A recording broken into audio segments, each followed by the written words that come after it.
C'est l'heure, je crois, du petit déjeuner, avait-elle bientôt ajouté. Auriez-vous la bonté de penser à moi? Et le petit prince, tout confus, ayant été chercher un arrosoir d'eau fraîche, avait servi la fleur. Ainsi l'avait-elle bien vite, tourmentée par sa vanité un peu ombrageuse.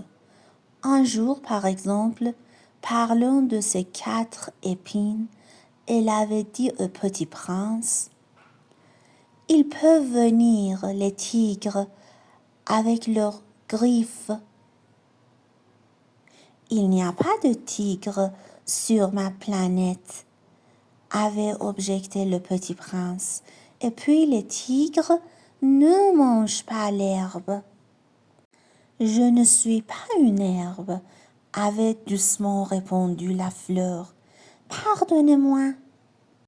Je ne crains rien des tigres, mais j'ai horreur des courants d'air.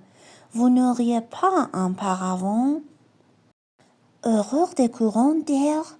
Ce n'est pas de chance pour une plante, » avait remarqué le petit prince. « Cette fleur est bien compliquée. Le soir, vous m'en mettrez sous globe. Il fait très froid chez vous. C'est mal installé. Là d'où je viens. » Mais elle s'était interrompue. Elle était venue sous forme de graine. Elle n'avait rien pu connaître des autres mondes. Humiliée de s'être laissée surprendre à préparer un mensonge aussi naïf, elle avait toussé 2 ou 3 fois pour mettre le petit prince dans son tort. Ce paravent, j'allais le chercher, mais vous me parliez. Alors, elle avait forcé sa toux pour lui infliger quand même des remords. Ainsi, le petit prince, malgré la bonne volonté de son humeur, avait vite douté d'elle. Il avait pris au sérieux des mots sans importance et était devenu très malheureux. « J'aurais dû ne pas l'écouter, » me confiait-il un jour. « Il ne faut jamais écouter les fleurs. Il faut les regarder, les respirer. La mienne embaumait ma planète, mais je ne savais pas m'en réjouir. Cette histoire de griffes qui m'avait tellement agacée eût dû m'attendrir. » Il me confia encore. Je n'ai alors rien su comprendre. J'aurais dû la juger sur les actes et non sur les mots. Elle m'embaumait et m'éclairait. Je n'aurais jamais dû m'enfuir. J'aurais dû devenir sa tendresse derrière ses pauvres ruses. Les fleurs sont si contradictoires. Mais j'étais trop jeune pour savoir l'aimer. Je crois qu'il profita pour son évasion d'une migration d'oiseaux sauvages. Au matin du départ, il mit sa planète bien en ordre. Il ramena soigneusement ses volcans en activité. Il possédait 2 volcans en activité. Et c'était bien commode pour faire chauffer le petit déjeuner du matin. Il possédait aussi un volcan éteint, mais comme il disait, on ne sait jamais. Il ramena donc également le volcan éteint. S'ils sont bien ramenés, les volcans brûlent doucement et régulièrement, sans éruption.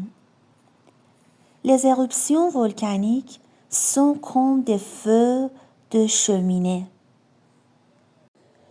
Évidemment, Sur notre terre, nous sommes beaucoup trop petits pour ramener nos volcans. C'est pourquoi ils nous causent des tas d'ennuis. Le petit prince arracha aussi, avec un peu de mélancolie, les dernières pousses de baobab. Il croyait ne jamais devoir revenir, mais tous ces travaux familiers lui parurent, ce matin-là, extrêmement doux.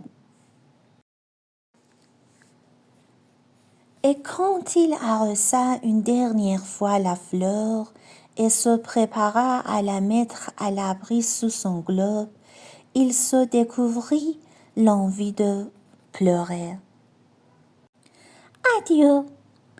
dit-il à la fleur, mais elle ne lui répondit pas. « Adieu !» répéta-t-il. La fleur toussa, mais ce n'était pas à cause de son rhume. « J'ai été sotte, lui dit-elle, enfin. Je te demande pardon. Tâche d'être heureux. » Il fut surpris par l'absence de reproche. Il restait là, tout déconcerté, le globe en air. Il ne comprenait pas cette douceur calme. « Mais oui, je t'aime, » lui dit la fleur. « Tu n'en as rien su. Par ma faute, cela n'a aucune importance, mais tu as été aussi sotte que moi. Tâche d'être heureux. Laisse ce globe tranquille. Je n'en veux plus. »« Mais le vent !»« Je ne suis pas si enrhumée que ça. L'air frais de la nuit me fera du bien. Je suis en fleur. »« Mais les bêtes !»« Il faut bien que je supporte 2 ou 3 chenilles si je veux connaître les papillons. Il paraît que c'est tellement beau.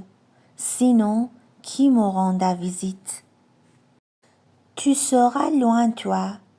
Quant aux grosses bêtes, je ne crains rien. J'ai mes griffes. Et elle montrait naïvement ses 4 épines. Puis elle ajouta: « Ne traîne pas comme ça. C'est agaçant. Tu as décidé de partir. Va-t'en. »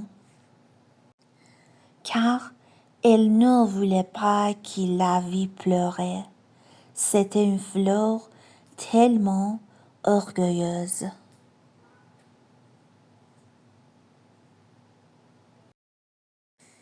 Il se trouvait dans la région des astéroïdes 325, 326, 327, 328, 329 et 330. Il commença donc par les visiter pour y chercher une occupation et pour s'instruire. Le premier était habité par un roi. Le roi siégeait habillé de pourpre et d'hermine sur un trône très simple et cependant majestueux. « Ah, voilà un sujet !» s'écria le roi quand il aperçut le petit prince. Et le petit prince se demanda: « Comment peut-il me reconnaître puisqu'il ne m'a encore jamais vu? » Il ne savait pas que pour les rois, le monde est très simplifié. Tous les hommes sont des sujets. « Approche-toi que je te vois mieux, » lui dit le roi qui était tout fier d'être enfin roi pour quelqu'un. Le petit prince chercha des yeux où s'asseoir, mais la planète était tout encombrée par la haie magnifique manteau d'hermine. Il resta donc debout et comme il était fatigué, il bâilla.